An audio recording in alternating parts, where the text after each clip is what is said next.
We are the music makers, and we are the dreamers of dreams.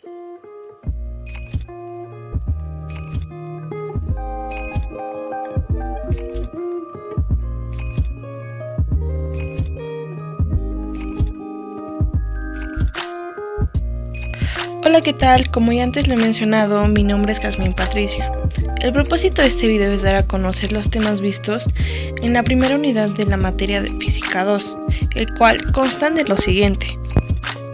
La temperatura es una magnitud física que indica la energía interna de un cuerpo, representada principalmente con el símbolo T, y no es energía, sino una medición de esta. Las unidades de medida de estas son C de Celsius, F de Fahrenheit y K de Kelvin. Es medida con el uso del termómetro.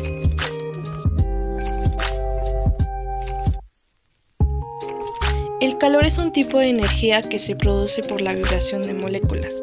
Dependerá de la velocidad de las partículas, número, tamaño y tipo, siendo un tipo de energía calorífica expresada con el símbolo Q, que significa energía cinética y potencial. Las unidades de medida de este son J de joules, cal de calorías y kcal de kilocalorías. Medido por un instrumento llamado calorímetro, provocando así la subida de la temperatura de un cuerpo. Por otro lado, las escalas de temperatura son de suma importancia, ya que estas están constituidas principalmente por tres, las cuales son Fahrenheit, dada por el alemán Gabriel Fahrenheit, 1686-1736. Este tipo de escala se representa como grados Fahrenheit. Los grados de esta son de 32 grados Fahrenheit a 212 grados Fahrenheit.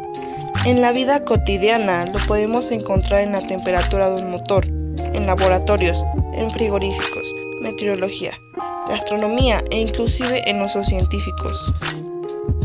Por otro lado están los grados Celsius, dada por Anders Celsius, 1701-1744. Este tipo de escala también es conocida como grados centígrados, representada con el símbolo de grados Celsius. Sus grados constan de 0 grados Celsius a 100 grados Celsius. Normalmente en la vida cotidiana lo podemos encontrar en la temperatura del agua, la cocción de los alimentos, temperatura ambiente, temperatura del cuerpo humano e inclusive en el clima. Sin embargo, también existen los grados Kelvin, dada por William Kelvin, 1824-1907, representada por el símbolo Kelvin. Sus grados constan de 273 grados Kelvin a 373 grados Kelvin. En la vida cotidiana pueden estar presentes en estudios científicos, escalas frías y refrigeradores. Por otra parte, en la vida cotidiana empleamos varios términos relacionados con la física. Unos de estos son la temperatura, calor y energía. Puede que no sean visibles a gran escala, pero están presentes en el proceso que los mismos llevan a cabo, siendo de suma importancia y vitales para el subsistir del ser humano. Es decir, al momento de desayunar, el calor está presente en la acción de prender fuego en la estufa para preparar alimentos. De cierto modo, la temperatura será al momento de incrementar su temperatura de los alimentos para consumirlos. Y el calor específico se encuentra al momento de aportar nutrientes y la energía necesaria para realizar la jornada de día a día. Y así constantemente, en todos los días, tendrán por más mínimo que sea calor, temperatura y el calor específico en todas nuestras actividades. Sin más preámbulos, la transferencia del calor consta de tres tipos, los cuales son la conducción, la convección y la radiación. La conducción consta de un estado de agregación presente en sólidos. Se lleva a cabo cuando las moléculas más cálidas transfieren energía a otras. Un claro ejemplo de esto es en nuestra vida cotidiana, de una plancha a una camiseta, de las bebidas al hielo e inclusive de la playa a nuestros pies.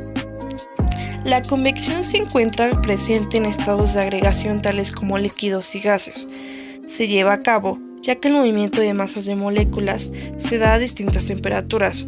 Los ejemplos en la vida cotidiana de este proceso serían el calor emanado de una estufa, las ventanas de un baño empañadas por el calor e inclusive los globos aerostáticos. La radiación consta de un estado de agregación en gases.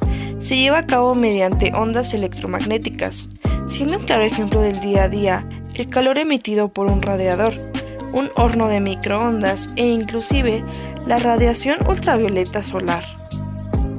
Por consiguiente, la dilatación es aquel proceso de expansión de un volumen que sufren ciertos elementos o cuerpos, generalmente por un cambio de temperatura. Los gases se dilatan más que los líquidos y estos más que los sólidos. En gases y líquidos, sus partículas chocan de forma continua, pero si se calientan, chocarán violentamente y rebotarán a mayor distancia, provocando dilatación. En sólidos, sus partículas vibran alrededor de posiciones fijas. Al calentarse, aumentará su movimiento, alejando así de sus centros de vibración al mismo, resultando dilatarse. La dilatación lineal consta y es producida cuando un material aumenta su dimensión longitudinal, ya que la forma geométrica posee el material en cuestión. Se producen alambres, varillas, barras, rieles, cables, cuerdas de guitarra, etc. La dilatación superficial es un fenómeno térmico producido cuando un cuerpo o material experimenta un cambio en las dimensiones alrededor de su superficie. Se produce en vidrios, placas metálicas, puertas, ventanas, etc. Para finalizar, la dilatación volumétrica es producida en 3 dimensiones: altura, ancho y espesor. Es mayor notable en materiales que su forma geométrica resalta más el volumen. Se produce en cubos de cobre, cilindros de hierro y esferas de X material. Por otra parte, otros temas vistos en cuanto a esta asignatura es el tema de canícula e hipotermia. La canícula es un evento climático que produce durante la estación de verano. Se caracteriza por una sequía, es decir, disminución o ausencia de lluvia. Mientras que la hipotermia es una urgencia médica que ocurre cuando el cuerpo pierde calor más rápido de lo que produce, lo que provoca una gran peligrosa disminución de la temperatura corporal. Por otra parte, algunas fuentes energéticas humanas son el sol, la respiración, la glucosa o azúcar y el ATP, es decir, adenosintrisfosfato. En conclusión al video, es de suma importancia conocer todo acerca de la temperatura y el calor, que es indispensable en el subsistir de la vida humana. Puede que sea imposible vivir sin estos, pero en caso de que llegara a pasar todo lo contrario, será cuestión del ser humano adaptarse para así sobrellevar otra vez la vida. Es de mi agrado decirte lo mucho que agradezco que hayas visto este video. Hasta luego.